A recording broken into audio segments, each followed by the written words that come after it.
Hi అండి, నేను మీ సీత. ఈరోజైతే మామిడికాయ పులిహోర చేద్దాం అనుకున్నానండి. అన్నం ఉడికించి పక్కన పెట్టుకున్నానండి. ఇది మామిడి తురుము, ఏరుశనగ గుళ్ళు, మినపప్పు, ఆవాలు, జీలకర్ర, ఎండుమిర్చి, పచ్చిమిర్చి, కరివేపాకు, ఇంగువ, పసుపు, ఉప్పు, ఆయిల్. స్టవ్ వెలిగించుకు బాండి పెట్టుకున్నానండి. ఆయిల్ ఎక్కిందండి. ఇప్పుడు ఏరుశనగ గుళ్ళు, మినపప్పు, శనగపప్పు వేసుకుందాం. ఏరుశనగ గుళ్ళు గట్టి వేయిపోయినండి. ఇప్పుడు ఎండుమిర్చి, ఆవాలు, జీలకర్ర వేసుకుని బాగా కలుపుకుందామండి.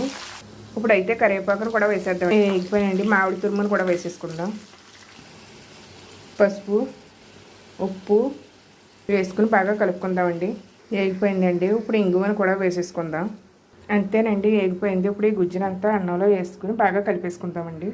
ఇలా బాగా కలిపేసుకుందామండి. అంతేనండి, మామిడికాయ పులిహోర రెడీ అయిపోయిందండి. నా వీడియోలు చాలామంది చూస్తున్నారు కానీ సబ్స్క్రైబ్ చేసుకోవట్లేదండి. ప్లీజ్ సబ్స్క్రైబ్ చేసుకోండి. లైక్ చేయండి, షేర్